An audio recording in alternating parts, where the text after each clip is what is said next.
आप तमाम हजरात का यहाँ पे मैं शुक्रिया अदा करता हूँ। आप यहाँ पे पहुँचे और ये जो आज का हमारा आज की हमारी जो बातें थी इनको आप अपने चैनल्स पे चला रहे हैं। आपको पता है कि इन दिनों यहाँ पे जो है फ्लड और बारिशी सीज़न रहा है। काफ़ी सारा जो है मौसम की ख़राबियाँ जो हैं वो दरपेश आई हैं और हर जगह जो है वो तूफ़ान आए हैं, लोगों के नुकसानात हुए हैं गाँव में और शहरों में, हर जगह। अब ये हर साल, क्योंकि ये एक ग्लोबल वार्मिंग का जो एक ग्लोबल कंसर्न भी है, ये सुरनकोट या हमारे पीर पंजाल में, और पीर पंजाल में भी आप देखें कि जम्मू कश्मीर में बड़ी कम बारिशें हुई हैं और उसकी बनिस्बत हमारे जो पीर पंजाल है इसमें बहुत ज़्यादा तूफ़ानी बारिशें हुई हैं।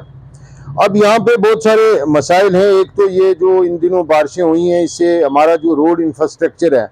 वो बुरी तरह से तबाह हो गया है और इस किस्म की तबाही हुई है कि कई कई घंटों तक बारिश वाले दिन जो हैं वो गाड़ियां वहाँ पे जो हैं वो बंद रहती हैं। इसी तरह जो हर साल हमारे यहाँ पे 2022 में फ्लड आया, 14 में आया, हर साल फ्लड आता है और उसके लिए जो है वो संजीदा नोटिस लें। इस वक्त यहाँ पे काफ़ी सारी रोड कंस्ट्रक्शन जो है वो चल रही है और रोड कंस्ट्रक्शन में ये है कि बहुत सारे लोग जो हैं वो सड़कों से 100 मीटर की दूरी पे हैं, उनके मकान जो हैं वो स्लाइडों की जद में आ गए हैं और जो भी कंसर्निंग डिपार्टमेंट वो रोड जो है कंस्ट्रक्ट कर रहे हैं तो वो लोगों से बारहा ये कहते हैं कि आप रोड में नहीं आते हैं, लेकिन उनके मकान जो हैं वो फुली डैमेज हो चुके हैं। और हर घर, हर गांव में, हर बस्ती में इस वक्त जो है वो स्लाइडिंग हुई है और उसकी वजह से लोगों के मकानात जो हैं वो काफ़ी तबाह हुए हैं। तो मैं ये कहना चाह रहा था कि हमारी जो इंतज़ामिया है, इंतज़ामिया को इस वक्त ये चाहिए, डिप्टी कमिश्नर पुंछ हैं या एसडीएम साहब सुरनकोट हैं, कि ये कमेटीज़ जो हैं इस किस्म की जो है वो बनाए, पटवारी और जितने भी मुतलका डिपार्टमेंट हैं उनको जाना चाहिए, ग्राउंड लेवल पे जाके सिचुएशन को असेस करना चाहिए और कोई रिपोर्ट जो है मुरतब करनी चाहिए कि लोगों के कितने नुकसानात हुए हैं। और ये है कि ये जो हमारा इस वक्त बीआरओ ने जो किया हुआ है, जितना भी जहां से ये अखनूर से लेके और यहाँ तक, और बिलखसूस हमारा ये जो पोठा का गांव है, इतनी बुरी कंडीशन है वहां पे कि लोगों के मकान जो है वो धस गए हैं। फैमिलीज के लिए जो है वो रहने के लिए कोई मुतबादिल जगह नहीं है। अब ये फ्लड जो है वो हर साल, क्योंकि ग्लोबल वार्मिंग की वजह से ये एक साल का मसला नहीं है बल्कि ये हर साल होने हैं। इसके लिए इंतजामिया को जो है वो भरपूर किस्म की तैयारी में रहना चाहिए इस सीजन में। और अगर कोई बंदा जो है किसी जगह, किसी का मकान या किसी का जो रेजिडेंशियल एरियाज हैं वो अगर स्लाइड होते हैं तो उनके लिए प्रॉपर कोई इंतजाम होना चाहिए रहने के लिए, कि वो लोग, उनको कहाँ पे रखा जाएगा। एक भी टेंट जो है या एक भी कोई महफूज जो सेफर प्लेस है वो आज तक सुरनकोट में जो है वो आइडेंटिफाई। बरसों से ये डिमांड हम कर रहे हैं कि एसडीआरएफ और एनडीआरएफ जो है, बेसिकली यहाँ पे लोग डूब जाते हैं और हमारे पास कुछ भी नहीं होता, कोई इंतजाम नहीं होता। उसके लिए हमने ये कहा था कि कम से कम राजौरी पुंछ में जो है हमारे एसडीआरएफ या एनडीआरएफ जो है उसका हेडक्वार्टर जो है राजौरी और पुंछ के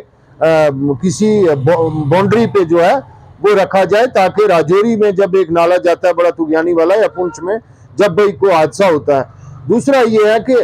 इस वक्त जो लोगों के छोटे छोटे मामलात हैं या लोगों के नुकसान हो जाते हैं उनको ये क्लेम जो है वो देते अगर तो 5-10 हज़ार रुपए होना ये चाहिए कि हमें जो एसडीआरएफ के जो नॉर्म्स हैं वो राजौरी पुंछ में लागू होने चाहिए। और ये इस बार आपने देखा होगा कि किश्तवाड़ में जो है इतना बड़ा हादसा हुआ है।